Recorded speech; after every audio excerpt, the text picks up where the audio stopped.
y ahí me salió un mensaje, hay que hacer preguntas de pronto de más profundidad para poder llegar a un adecuado diagnóstico. Ahora sí, vamos a hablar del examen físico, empezando por la inspección, y me permito decir que solo con ver las manos del paciente tenemos como una visión general del estado general del paciente. Entonces, hay condiciones obvias cuando consulta el paciente que podemos observar de pronto enseguida. Para las condiciones agudas, podemos observar laceraciones, punciones, quemaduras, equimosis o eritemas, mientras que para las condiciones crónicas podemos ver lesiones cutáneas crónicas, ulceraciones, heridas que no cicatrizan, deformidades, edemas o tumoraciones. Pero esto no siempre es así. Esta tabla nos muestra la importancia de ser exhaustivos en el momento de inspeccionar al paciente. Aquí lo que nos muestra es que cada detalle que tenga el paciente cuenta. Entonces, podemos observar variables que pueden estar relacionadas con el paciente y su patología, como variables que no tienen nada que ver con la patología del paciente, pero que nos hablan del estado general del paciente. Y vamos a empezar a ver algunas de ellas. Joseph, ¿la vamos a hablar una por una? Vamos a mencionar varias, sí, señor doctor. Bueno, señor. Lo primero es ver cómo está la mano del paciente en general. Entonces aquí vemos la condición de reposo de la mano y aquí podemos ver la denominada cascada digital, y esta está dada por flexión de los dedos de radial a ulnar, cada vez están más flejados, y eso es lo que forma una cascada. Si le pedimos al paciente que cierre el puño, los dedos deben estar apuntando hacia la tuberosidad del escafoides. Y aquí lo que también vemos es que los dedos sean paralelos, igualmente las uñas. No siempre se cumplen estas condiciones. Por ejemplo, en estos casos en los que el paciente perdió la cascada digital, en el caso de la izquierda por una contractura del dedo meñique, y en el caso de la derecha por una lesión de algún tendón flexor. Entonces pierde la cascada digital. Lo siguiente que podemos ver son los arcos de la mano, y estos están dados en una mano normal para que el paciente pueda tener prehensión de las cosas. Entonces vemos que hay un arco transverso proximal, un arco transverso distal y un arco longitudinal. En este paciente, a la derecha, podemos ver cómo el paciente ya perdió esos arcos y actualmente tiene una condición que se llama mano intrínseco minus, y es eso, que perdió los arcos normales de la mano y que ahora mismo está en una actitud en garra. Mano en garra. ¿Qué es una mano en intrínseco plus entonces? Una mano en intrínseco plus, doctora, no es una mano, sino más bien como una posición de la mano. Es la posición de la mano en la que hay flexión de las metacarpofalángicas y extensión de las interfalángicas. Ok, y entonces, ¿cómo es el intrínseco menos? En este caso, el paciente no puede realizar esa actitud, doctora. ¿Pero eso es una contractura? No, esto no es una contractura, doctora. En este caso, la mano pierde como el arco normal, y pues se ve como lo vemos en la imagen. ¿Y por qué lo pierde? En este caso, perdió la curvatura que le dan los lumbricales, doctora.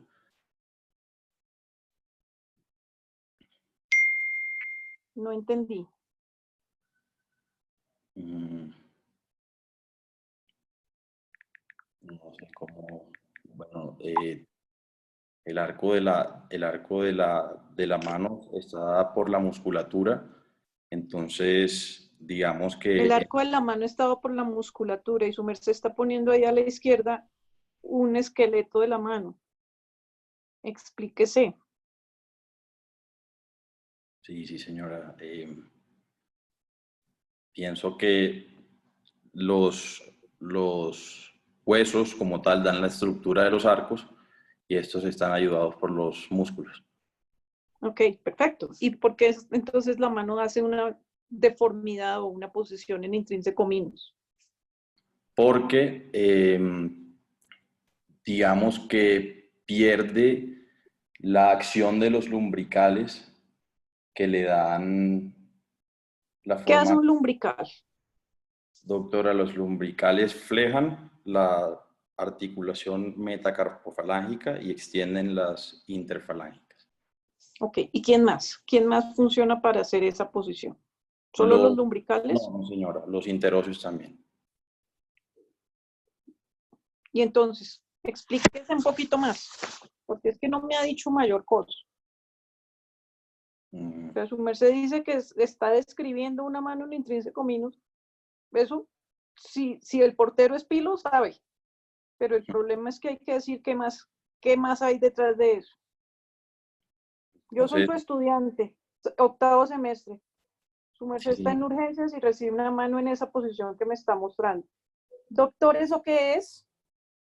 Entonces, como tal, aquí ya no ejercen la función estos músculos de los que acabamos de hablar, sino que ejercen la función los extrínsecos. O sea, en este caso hay una hiperextensión de la metacarpofalángica dada por los extensores y las interfalángicas se encuentran en flexión dada por los flexores extrínsecos. Entonces no hay un balance dado por los interóseos y los lumbricales, por eso la mano se ve así, doctora. ¿Y por qué pasa? No, no soy su doctora, soy su estudiante. ¿Y por qué pasa eso, doctor? ¿Por qué pasa esto? Por Sí, porque lesiones. no funcionan los lumbricales, doctor. En este caso podríamos pensar que el paciente tiene una lesión neurológica asociada, doctora. ¿Y cómo así le dio una trombosis, doctor? No, no, no sé exactamente cuál fue el mecanismo por el cual este paciente pudo haber tenido una lesión Pero si neurológica. uno tiene una trombosis, ¿tiene la mano así siempre, doctor?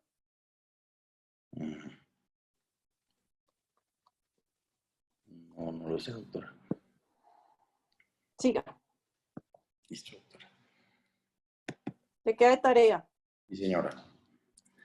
Entonces, otras cosas que tenemos que ver a la inspección son las atrofias. Y las atrofias lo que nos muestran es que el músculo se encuentra débil dado por desuso o también por una alteración neurológica. Y esto cobra importancia en las patologías de síndrome de túnel del carpo, en la que podemos observar atrofia de la eminencia tenar. Las cicatrices quirúrgicas o heridas nos importan debido a que si el paciente presentó una cicatriz quirúrgica, quiere decir que en algún momento presentó alguna alteración para lo cual tuvo que recibir una intervención. Entonces, ¿qué pensamos acá? Que el paciente, si consulta por dolor, el dolor estará en la piel o puede ser por adherencias o puede ser como causa de fallas en la osteosíntesis, algún tornillo que haya quedado mal puesto. Entonces, eso nos interesa ver en la inspección. Y en las heridas, como tal, es importante ver que el paciente no presente muchas heridas en la mano debido a que eso nos estaría indicando que el paciente constantemente se está traumatizando y no se da cuenta. Y eso nos hablaría de una alteración sensitiva también. En el contexto de un paciente que llega por trauma, pues los signos más obvios son edema, equimosis, hematoma. Entonces, eso nos indicaría que el paciente pues, presentó alguna alteración de los tejidos blandos o ya sea una fractura. Y también en el contexto de trauma, las heridas hay que ver bien exactamente dónde están para saber qué tejidos subyacentes pudieran estar comprometidos. Las alteraciones en las uñas. Entonces, hay muchas alteraciones y esto cobra importancia porque las uñas nos pueden dar nos pueden dar un indicador de cómo está el estado general del paciente, dado que hay alteraciones en las uñas que se relacionan con condiciones, con comorbilidades. Entonces es importante siempre inspeccionar las uñas del paciente. Ahora hablemos de rangos de movilidad. Entonces, estos son los rangos de movilidad de la muñeca normal. Yo La muñeca. creo que también, perdón, Sí, cuénteme, doctor. Cuénteme, doctor. que también es muy importante en la inspección. En la inspección, aparte de pues, todo lo que dijo, es también ver la coloración, que eso creo que es muy importante tenerlo en cuenta.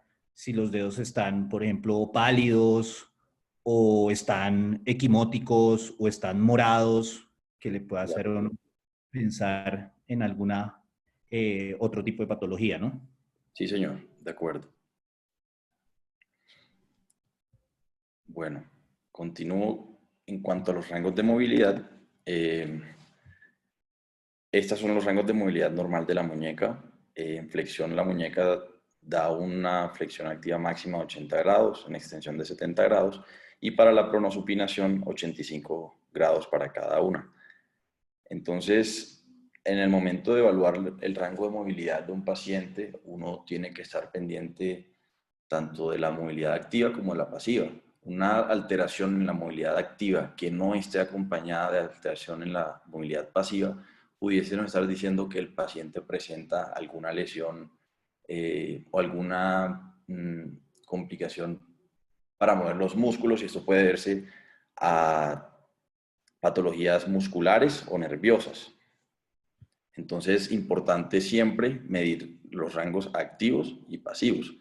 Si un paciente tiene alteración en la movilidad pasiva, esto nos diría que hay una alteración estructural o mecánica que no deja que el paciente complete, ayudado, los rangos de movimiento. Joseph, Sí, doctor. un anterior. Sí. Mire por favor la imagen A y B. ¿Usted cree que mejor dicho, la pregunta es, ¿esos rangos de movilidad son adecuados o son los reales en un paciente?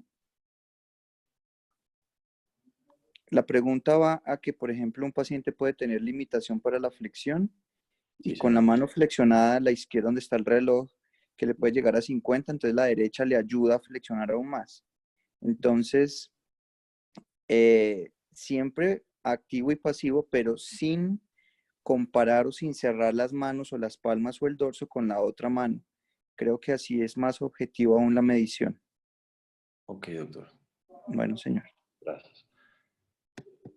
También podemos medir los rangos de movilidad del dedo. Para esto se usan goniómetros especiales que se colocan sobre el dorso de las falanges, y pues todo esto hay que anotarlo en una historia clínica porque estos datos pueden ser dinámicos.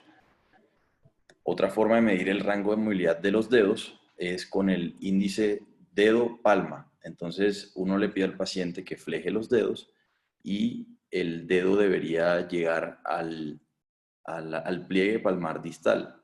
Pues cualquier déficit en esta medición pues debe ser también anotado. Y por último, también hablamos del efecto de tenodesis. Entonces, en un paciente se le pide que flexione la mano, la muñeca, perdón, que extienda la muñeca, y por tensión en los flexores va a haber una flexión de los dedos. Contrario a cuando le pedimos que extienda la muñeca, que fleje la muñeca, entonces los extensores van a estar tensos y en ese momento va a haber extensión de los dedos. Cualquier alteración en esta medición podría estarnos diciendo que el paciente pudiese tener una laceración en alguno de los tendones o alguna contractura. Listo. Y ahora en cuanto a la palpación. Entonces, palpar no solamente es tocar un punto doloroso gatillo y decir, aquí está el problema, no. También hay que evidenciar diferentes cosas que podemos con la palpación. Por ejemplo, para medir la temperatura en un paciente que tenga alteraciones agudas o inflamatorias o infecciosas, el paciente obviamente va a tener aumento de la temperatura, diferente a un paciente que presente una inestabilidad vasomotora, que va a tener frialdad en las manos. Por medio de la palpación también podemos palpar las consistencias de los nódulos, de los tumores, ver la extensión de los edemas, ver cómo está el llenado capilar, la movilidad de la piel y dolor a nivel de las heridas. Entonces, también hacemos por medio de puntos dolorosos estos tres principios para la palpación. Un punto exacto de sensibilidad me estaría indicando que ahí puede estar la patología. Y esto, si lo asociamos a un conocimiento anatómico, podemos entonces acercarnos a un diagnóstico. Y la suma de hallazgos positivos y negativos nos va a dar finalmente el diagnóstico. Entonces, teniendo eso en cuenta, hablemos un poco de anatomía topográfica de la muñeca.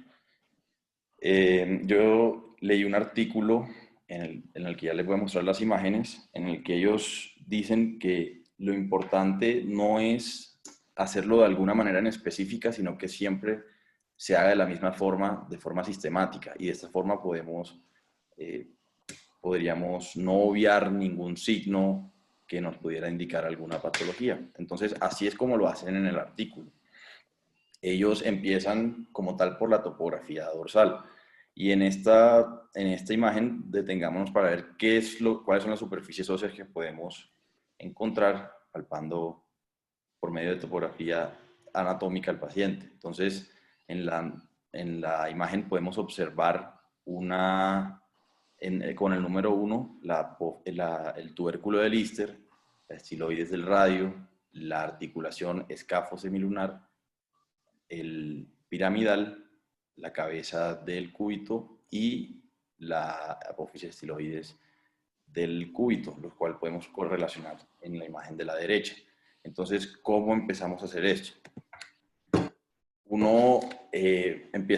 Ellos empiezan palpando el tubérculo de Lister, entonces ellos trazan una línea que va del espacio entre el dedo índice y medio, pasan una línea que pasa longitudinal por la mano y a nivel del dorso del radio se puede palpar una superficie ósea, la cual estaría indicando que ese es el tubérculo de Lister. Y esto hay que tenerlo en cuenta debido a que en fracturas de radio podría estar afectado.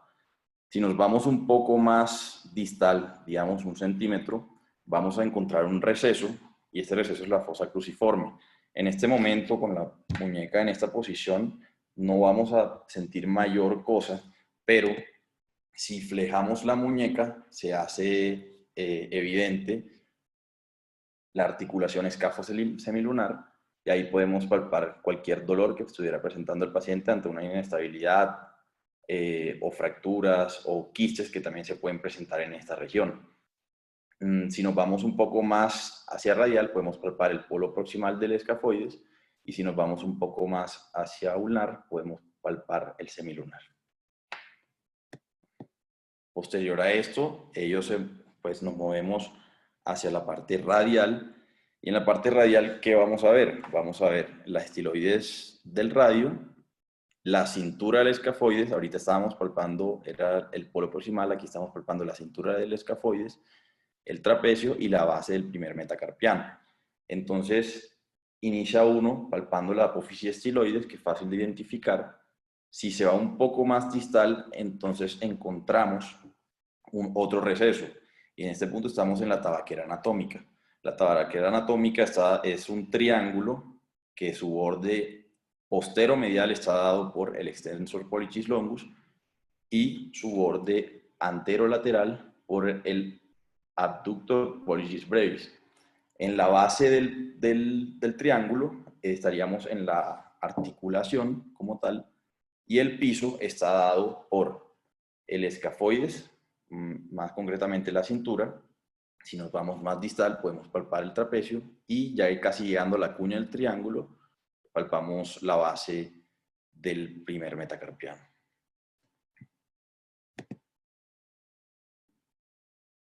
Entonces, esta imagen nos muestra que en desviación cubital se hace más evidentes estas estructuras y es más fácil de palpar de esta forma. Si volteamos la muñeca, veremos la topografía palmar, y en esto iniciamos, entonces nos vamos hacia medial, y aquí vamos a encontrar otro receso por el cual pasa el flexor carpi radialis. Si nos vamos un poquito más medial, a nivel del pliegue, del pliegue proximal de la muñeca, vamos a encontrar una tuberosidad ósea, y esta es la tuberosidad del escafoides. un poco más distal, alrededor de 1 centímetro más distal sobre la musculatura tenar, encontramos el tubérculo del trapecio. Y si nos damos la vuelta al lado cubital de la muñeca, entonces, teniendo en cuenta el quinto rayo y también sobre el pliegue palmar, el pliegue palmar proximal, podemos palpar el hueso pisiformis. Si nos vamos 2 centímetros hacia distal y 1 centímetro hacia medial, aquí podemos palpar el gancho del ganchoso. Joseph, Dígame, doctor. ¿qué estructura anatómica pasa entre 9 y 10? Entre 9 y 10 está el canal de Bullón y por ahí pasan el nervio ulnar y la arteria ulnar, doctor. Cubital. Cubital, sí, señor. Muy bien. Entonces, ¿el 10 qué es? El 10 es el gancho del ganchoso, doctor. Muy bien. Acabo de poner en el chat una claves de las líneas de Kaplan y la anatomía de superficie de lo que nos está hablando Joseph. Y volvemos a poner la muñeca en prono. Entonces en prono se hace más prominente la cabeza del cúbito, que es fácil de palpar. Entonces palpamos la cabeza y si nos vamos un poco más distal y más ulnar, vamos a encontrar la apófisis estiloides del cúbito. Un poco más distal a ella vamos a encontrar otro receso. En el artículo lo llaman tabaquera cubital, no sé si esté bien dicho porque es la primera vez que escucho ese término. En la tabaquera cubital está entre el flexor carpi ulnaris y el extensor carpi ulnaris. Y a través de ella podemos palpar el hueso del trapecio. Entonces, ya hicimos un barrido 360 de la topografía de la fila proximal del carpo. ¿Qué nos queda? Ver la fila distal del carpo. Y estos no son fáciles de palpar a través de la palma. Entonces, ellos lo que indican es que la forma fácil de palpar la fila distal es a través del dorso de la mano. Entonces, uno por anatomía tiene que ubicar los metacarpianos y yéndose proximal a ellos, palpa el hueso que está articulado con él. En el caso del primer metacarpiano podemos ver el trapecio, para el segundo metacarpiano podemos ver el trapezoide, para el tercer metacarpiano el grande y entre el cuarto y quinto el ganchoso. Sí. Entonces, dos patologías que podemos aprovechar para mencionar en este momento son una, la inestabilidad escafolunar. Esta se da por un trauma con hiperextensión de la mano y desviación ulnar. En este punto, el ligamento que falla es el ligamento escafolunar y lo que se puede dar es una ruptura completa del ligamento o una laxitud del mismo. Y esto va a estar relacionado con un dolor a nivel de la articulación escafolunar. Para Entonces, poder... Sí, doctor. o uno se rompe el ligamento o se esguinza el ligamento o Sí, tiene una lesión parcial del ligamento, sí, señor. pero no hay distensión del ligamento si está hablando de traumatismo. ¿Me hago Sí, entender? señor. Sí, sí, señor. Bueno, señor. Para poder examinar esta inestabilidad usamos el test de Watson. Entonces lo que se hace es fijar el polo proximal del escafoides por detrás y el tubérculo del escafoides por delante. Se da una desviación ulnar de la muñeca. En este momento el escafoides está en total extensión. Lo que hacemos es llevar con la otra mano a la muñeca del paciente pasivamente a desviación radial. Y el escafoides va a tratar de flejarse, pero como lo tenemos agarrado con los dos dedos, el escafoides no va a poder flejarse, entonces va a hacer una subluxación hacia dorsal y esto se puede manifestar por medio de dolor o un chasquido en la articulación que nos daría un test de Watson positivo para inestabilidad. La otra inestabilidad es la inestabilidad lunotriquetal. En este caso, el trauma es igualmente con hiperextensión, pero esta vez con desviación radial de la muñeca. Aquí el ligamento que falla es el ligamento luno-triquetal y hay una separación entre la unión escafolunar y triquetal. Entonces tanto el escafoides como el semilunar se van en flexión y el piramidal se va en extensión. Entonces hay diferentes formas de evaluar esta patología. Este es el test de baloteo. Entonces, aquí lo que está descrito es realizar digamos, una fuerza que inestabilice el piramidal y al chocar con el semilunar esto va a causar dolor. Otro es el test de shock o signo de shock en el que se agarra tanto el pisiforme por delante como el piramidal por detrás y lo que se hace es un movimiento hacia adelante y hacia atrás y esto, como está lesionado el ligamento luno-triquetal, va a haber una inestabilidad que va a causar dolor en el paciente. Entonces vamos a seguir con el examen muscular y vamos a empezar a hablar de los flexores. Entonces, el primer músculo que vamos a evaluar es el flexor pollicis longus. Este lo que hace es una flexión de la interfalángica del pulgar. ¿Y cómo lo evaluamos? De la misma forma. Le pedimos al paciente que realice flexión de la interfalángica. El siguiente músculo a evaluar es el flexor digitorium profundus. Joseph, Dígame. se recomienda para mirar, digamos, más objetivamente, bloquear uno la metacarpofalángica. Porque Sí. fíjese, inclusive ahí en el dibujo, en el B, usted Sí. ve que hay algo de flexión de la metacarpofalángica que puede colaborar de algún grado en la flexión de la interfalángica. Entonces, idealmente debe uno bloquear la metacarpofalángica para mirar única y exclusivamente la flexión de la interfalángica. Ok, muchas gracias, doctor.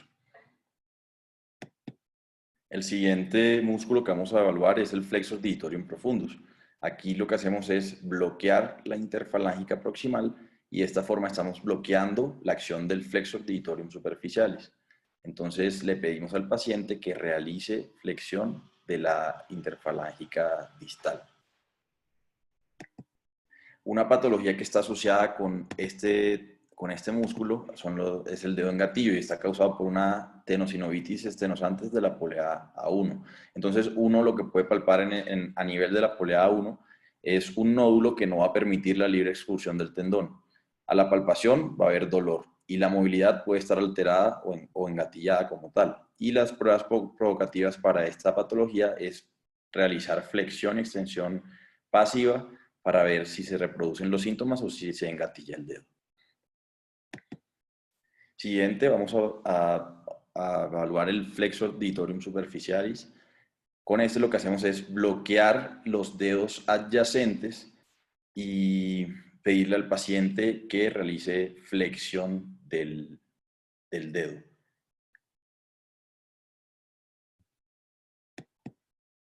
Para evaluar el flexor carpi radialis y el flexor carpi ulnaris.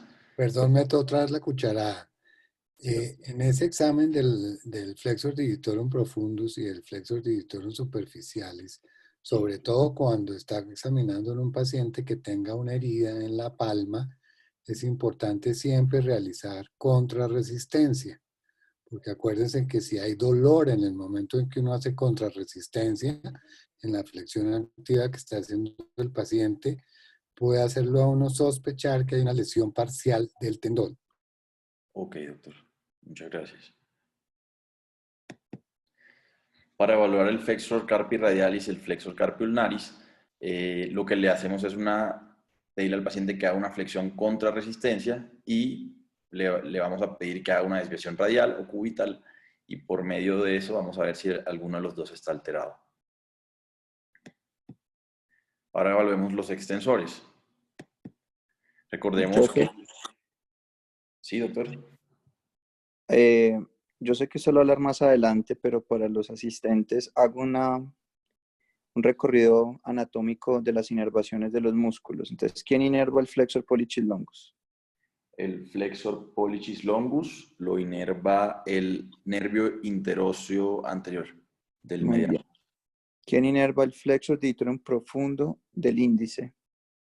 El flexor digitorum profundo del índice, o sea, la parte del índice lo inerva el mediano, doctor. ¿Cuál parte del mediano? El interóseo anterior, doctor. Muy bien. Y, Señor? bueno, no, quería resaltar que Siga, continúe.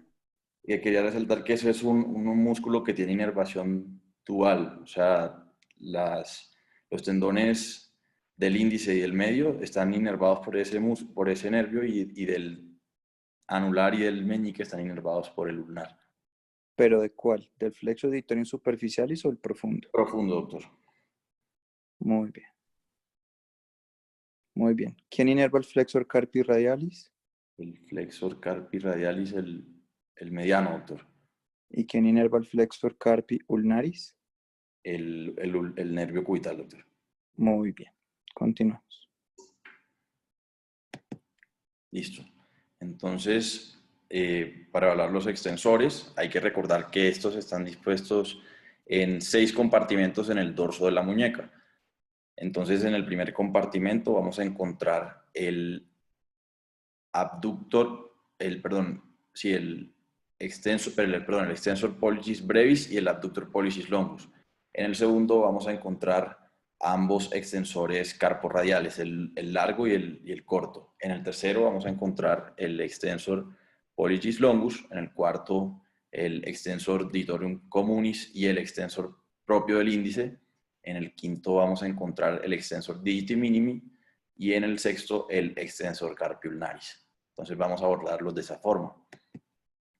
Para evaluar el extensor pollicis brevis y el abductor pollicis longus, pedimos al paciente que haga una desviación ulnar con flexión. Y esto pues va a poner en tensión este primer compartimento y va a causar dolor en este sitio. Joseph, Dígame, doctor. no es que esto va a causar dolor. Si hay dolor, puede ser sugestivo de la tenosinovitis. No es que todas las personas que hagan desviación cubital de la muñeca tengan tenosinovitis. ¿Me hago entender? Sí, señor. Bueno, señor. Bueno, una Y patología realmente la evaluación del abductor pollicis longus y del extensor es pidiéndole al paciente que haga abducción del pulgar. Ahí están funcionando los dos. Esa prueba que nos mostró es puntualmente una prueba especial para el diagnóstico de la enfermedad de Kerbein, como nos va a explicar ahorita. Sí, señor.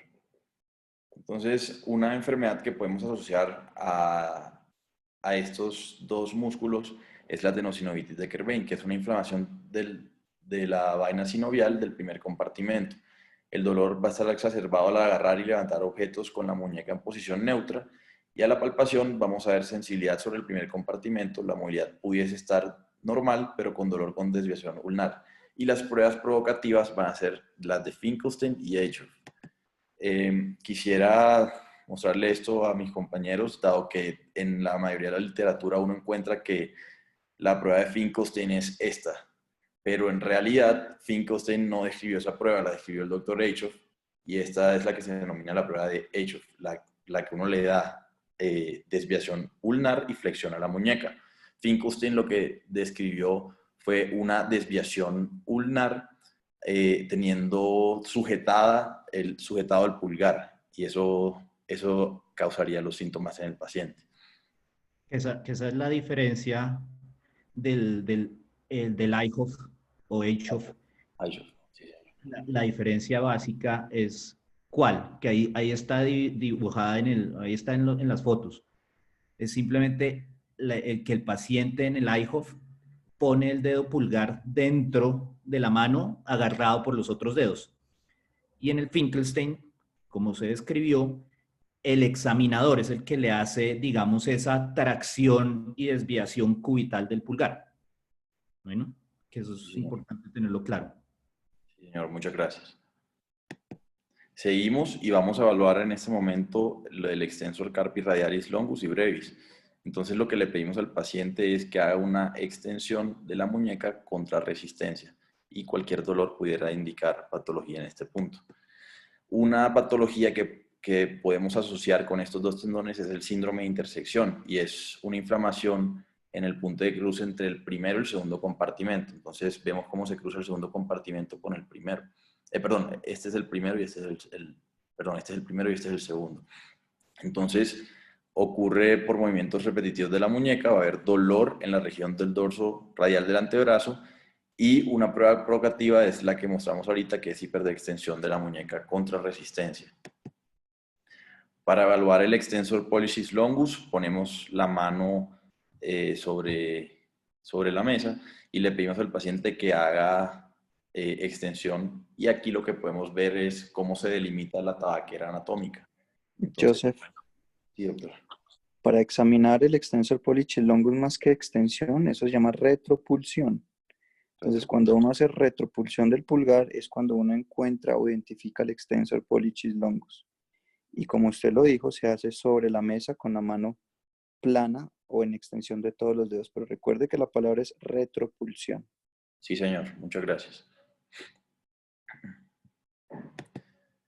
Entonces, para evaluar estos dos músculos, dado que cada uno tiene una inserción en el mecanismo extensor diferente de los dedos medio y anular, le pedimos al paciente que fleje el dedo medio y el anular y extienda estos dos. Se pueden evaluar al tiempo. Esto lo hacemos así para no confundirnos con el extensor digitorium communis. Y para evaluar el extensor digitorium communis le pedimos al paciente que haga una extensión, perdón, de la metacarpofalángica con las interfalángicas flexionadas.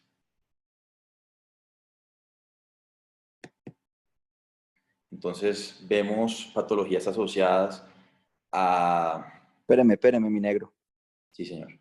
Misma actividad. ¿Quién inerva el primer compartimiento? El primer compartimento, o sea, el abductor pollicis longus, el nervio interóseo posterior, doctor. ¿Quién inerva el extensor carpi radialis brevis? Extensor carpi radialis brevis. También el radial. Tiene 50-50. ¿Quién inerva el extensor carpi radialis brevis? El radial, doctor. ¿Quién inerva el extensor carpi radialis longus? También el radial. Bueno, ¿no será que el brevis es el interóseo? Ahorita lo revisa. Sí, señor. ¿Quién inerva el extensor común de los dedos? El nervio interóseo posterior, doctor. ¿Quién inerva el extensor propio del índice? El extensor propio. También. El interóseo posterior. ¿Quién inerva el quinto y el sexto compartimento? El quinto y el sexto compartimento. También, doctor. ¿También quién? El nervio interóseo posterior. Bueno, entonces revisa por favor la inervación del extensor carpi radialis longus y brevis, por favor.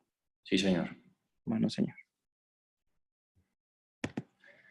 Listo. Entonces, en las lesiones agudas del tendón extensor, pues vamos a encontrar tres deformidades dadas por lesiones en el mallet finger. Hay una lesión a nivel de la inserción del tendón o puede ser por una avulsión. Y lo que vamos a ver es una deformidad de inflexión de la interfalángica distal. Si a esto le sumamos una laxitud de la placa palmar, la metacarpofalángica se deforma en extensión y esa deformidad se llama deformidad en cuello de cisne. Y la tercera sería una deformidad de la interfalángica proximal en extensión con extensión de la interfalángica distal. Y esta se llama dedo en botonera. Que es flexión de la interfalángica proximal, no extensión. Dijo ahorita extensión de ambas. Perdón, sí es flexión de la interfalángica proximal. Sí, señor. Para evaluar el extensor carpio ulnaris, le pedimos al paciente que haga una extensión contra resistencia y palpamos cualquier punto doloroso a nivel de la excursión del tendón. Una patología que encontré relacionada con este tendón es el resalte del extensor carpio ulnaris, y es una tendinitis o subluxación por sobreuso. Se va a dar en especial, los síntomas se van a dar en especial con desviación ulnar, flexión y supinación, y va a haber dolor y resalte a nivel de la cara ulnar de la muñeca. Joseph, Dígame, doctor. Paula Barragán está por ahí. Sí, señor, aquí estoy. Pau, ¿cómo es el examen físico de sinergia del extensor carpio ulnaris? Que usted lo dijo la vez pasada. Sí, señor. Entonces, lo que hay que hacer es coger el cuarto y quinto dedo para hacerles... No, espérese, yo pienso, no mentira. El segundo y tercer dedo para hacerles fuerza hacia radial y que ellos hagan fuerza hacia cubital. Y el pulgar, uno lo empuja hacia cubital y que el paciente haga fuerza hacia radial. Y cuando uno hace este movimiento, pues se va a hacer visible como la contracción del extensor carpio ulnaris, que puede ser dolorosa en ese momento si el signo es positivo. Muy bien. Siga, Joseph. Listo, doctor. Perdón. Sí, cuénteme, doctor. Doctor Pinilla, Pau tiene listas las tareas que dejamos de la semana pasada. Cuando terminemos, si Pau quiere, la podemos presentar. Perfecto, perfecto. Claro que sí, doctor. Listo. Ahora vamos a evaluar los intrínsecos. En especial, vamos a empezar por la musculatura tenar. Entonces, ¿cómo evaluamos la oposición? Entonces, hay que diferenciar oposición de aducción. La oposición la podemos diferenciar dado que hay un movimiento semicircular del dedo pulgar, y esto lo podemos evidenciar viendo que el paciente pues presenta, por decirlo así, la uña. Cuando empieza a presentar la uña, se dice que empieza la oposición. En este punto la uña está perpendicular al eje de los metacarpianos, y cuando termina la oposición, la uña está paralela al eje de los metacarpianos, diferente de la aducción. En la aducción no hay este movimiento digamos, circular en el que podamos evidenciar de pronto la uña, o sea, la uña no se ve. Una forma de valorar el... Perdón, devuélvase un segundo al anterior. Sí, señor. Hay mucha variabilidad entre los pacientes en la flexión a nivel de la metacarpofalángica y de la interfalángica del pulgar. Entonces hay una evaluación que se llama la evaluación de Eaton para la oposición, en la cual, como está muy bien ahí en el dibujo, el primero de la izquierda sería un Eaton 1, el segundo Eaton 2, el tercero Eaton 3, el cuarto Eaton 4. Pero luego sigue que el pulgar pueda llegar a la interfalángica distal del meñique, que llegue a la interfalángica proximal, que sería Eaton 6, que llegue al pliegue dígito palmar, que sería Eaton 7, y la verdadera oposición es que el pulgar pueda llegar a tocar en el pliegue palmar distal la metacarpofalángica del meñique. Entonces hablaría uno de un Eaton 8. Eso es importante porque acuérdense que si uno va a anotar en la historia debe tratar de poner elementos objetivos. Entonces, por eso es importante no tanto la movilidad propiamente de la interfalángica o de la metacarpofalángica, sino que globalmente, como usted ya nos dijo, la oposición es una mezcla de movimientos entre abducción, rotación y oposición misma y flexión. Entonces, esa evaluación de Eaton, digamos, es mucho más objetiva que medir uno realmente la flexión a nivel de la interfalángica y de la metacarpofalángica del pulgar. Listo, doctor. Muchas gracias. Una forma de evaluar el aductor del pulgar es con el signo de Froben. Le pedimos al paciente que agarre entre el borde cubital del pulgar y el borde radial del dedo índice, agarre un pedazo de papel. Entonces le vamos a tratar de retirar ese pedazo de papel y el paciente, para no, digamos, no soltarlo, el paciente realiza flexión en vez de mantener la aducción como tal. Eso sería un signo de Froment positivo. Una patología que podemos asociar acá sería la patología del túnel del carpo. Es una patología compresiva que afecta el nervio mediano. Está causada por exposición a movimientos o vibraciones repetitivas, y lo que puede haber es o que el túnel del carpo esté, digámoslo así, ensanchado no, haya, no, se me fue. Engrosamiento. Engrosamiento, gracias. Hay engrosamiento, o que el contenido, por, digamos, los tendones que pasan a través del túnel del carpo estén inflamados y pueda hacer una compresión nerviosa a nivel del nervio mediano. Entonces van a haber síntomas nocturnos y la manifestación van a ser hipoestesias del dedo pulgar, índice y medio. ¿Cómo lo evaluamos? Los signos clínicos del que ya mostramos, por ejemplo, el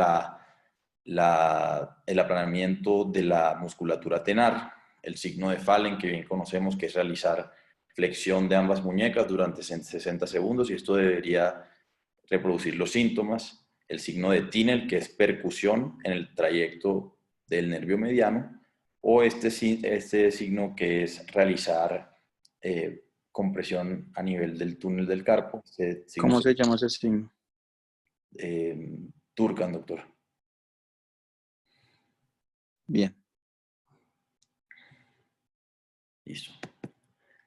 Ahora, hablar de los hipotenares. Entonces, como tal, no encontré una prueba que se le pueda pedir al paciente. Lo que decía el artículo que revisé es que se le pide al paciente que haga abducción del dedo meñique, y en ese punto palpamos la masa a nivel de la eminencia hipotenar.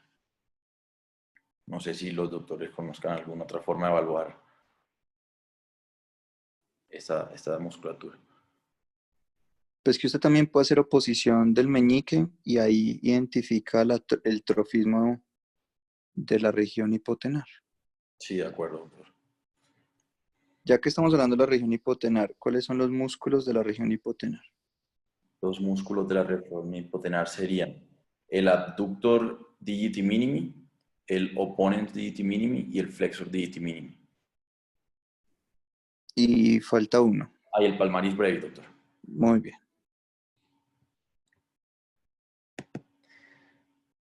Para evaluar los interóseos y los lumbricales, entonces sabemos que los interóseos dorsales realizan abducción y los palmares realizan aducción, entonces simplemente se le pide al paciente que realice esos dos movimientos. Hay un signo descrito para estos, digamos, una correlación clínica, que es el signo de Wartenberg, que es la imposibilidad de aducción del dedo meñique debido a parálisis del tercer interóseo. Y también podemos realizar una prueba para el primer interóseo. Le pedimos al paciente que haga abducción del dedo índice, y en ese punto palpamos la musculatura del primer interóseo. Por último, los lumbricales. No encontré como Joseph, tal. perdón, el Wattenberg también se puede ver en compresiones del nervio cubital, ¿no? Bien sea en el canal de Guyon generalmente. Ok, doctor, muchas gracias. Por último, los lumbricales. Joseph, claro que hay otro Wartenberg, ¿no? Perdón, doctor. Hay una enfermedad, porque el signo de Wartenberg es para para lesión, digamos que el cubital, pero hay otro síntoma más que signo de Síndrome, Wartenberg. un síndrome. O el síndrome, sí, señor. Sí, señor. ¿Lo sabe? Creo, doctor, que es Échese el agua. creo que es la de la compresión de la rama sensitiva del nervio radial. Muy bien, dorsal del nervio radial, sí, señor. Gracias, doctor Pinilla. Y por último, evaluar los lumbricales. Como tal, no hay una prueba. Eso era lo que estábamos hablando al comienzo con la doctora Moreno. Pues yo creo que una buena forma de evaluar los lumbricales es viendo cómo está la actitud de la muñeca. Si el paciente puede hacer la posición intrínseco plus, esa sería la forma como los evaluaríamos. Pero es que antes de llegar allá, ¿dónde se originan los lumbricales? Los lumbricales en el flexor digitorium profundus, doctor. ¿Y dónde se insertan? Se insertan en las bandas laterales, la radial, creo que es la radial del mecanismo extensor. Y entonces, ¿cómo la examina? Porque no llegó a la conclusión con la doctora. Porque una cosa es inspección y otra cosa es el examen físico. Sí, doctor. Entonces, ¿cómo la examinaría? La examinaría pidiéndole al paciente que realizara la posición Lo que usted dijo, la flexión de las metacarpofalángicas intrínseco plus. y extensión de las interfalángicas proximales. Pero Sí, señor. asociado a esto, usted inclusive puede hacer hiperextensión de las metacarpofalángicas contra resistencia de hacer flexión y extensión de las interfalángicas proximales. Entonces es como una hiperextensión solamente y ahí podría encontrar usted si está contracturado, si de verdad no tiene función, no tiene tono, no tiene trofismo. Se llama la prueba de Saro o Sadler. Yo le mando el artículo y fue escrita por allá en los 1983. Para que sepa, yo le mando el artículo de ese examen. Muchas gracias, doctor.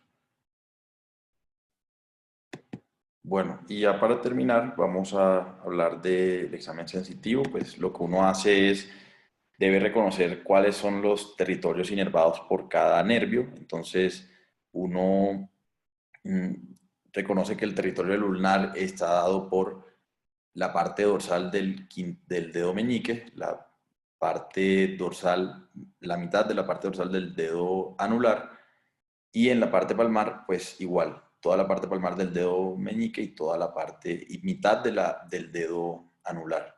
El radial, pues va a estar dado por todo el dorso de la mano, a excepción de las interfalángicas de los dedos índice y medio, y esta parte de acá que es como que se parte como en tres. Esta parte es del ulnar, esta parte es del mediano y acá esta parte es del radial. Y el mediano, Joseph, dígame, doctor. acostúmbrese a hablar de las caras o de las zonas. Entonces la región cubital del anular, la región dorso cubital, para que sea más claro en vez de decir esta parte de acá. Sí, señor, tiene razón. Y ahora sí, lo último que vamos a hacer es hacer un examen vascular. Entonces, obviamente, pues hacemos lo que hacemos con cada vez que examinamos una extremidad, y es ver cómo está el color, si el paciente, la mano está eutérmica, que el llenado capilar sea menor a 3 segundos y que los pulsos estén presentes. Está descrito el signo de Allen, que uno lo que hace es comprimir la arteria radial y cubital, exsanguina la mano, pidiéndole al paciente que abre y cierre la mano, y de esta forma pues se queda la mano pálida, y posterior a esto liberamos la presión de una de las dos arterias. Si el paciente pues vuelve a tener coloración de la mano, pues se considera que está normal, pero si no hay coloración nuevamente, consideramos que el paciente pueda tener una oclusión en alguna de estas arterias. Y se hace lo mismo pues con la arteria contralateral. Y también está descrito para los dedos. Entonces uno hace exsanguinación del dedo, aplica presión sobre las arterias y lo que hace es, de nuevo, libera presión sobre una arteria, y uno lo que tiene que ver es que el dedo se colore nuevamente y se repite del lado contrario. Y eso sería todo lo que iba a hablar, doctor.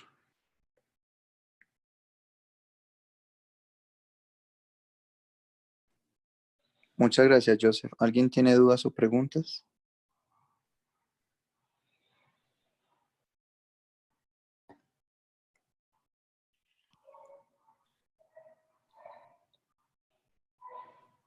Pau, ¿tiene la Sí, tarea del señor. doctor Penilla? Estoy tratando de hacer mi anfitriona para poder compartir la pantalla. Ya te hago anfitrión. Gracias. Creo que Joseph o Camilo tienen que ayudarme. Ya te hago anfitrión. Ya.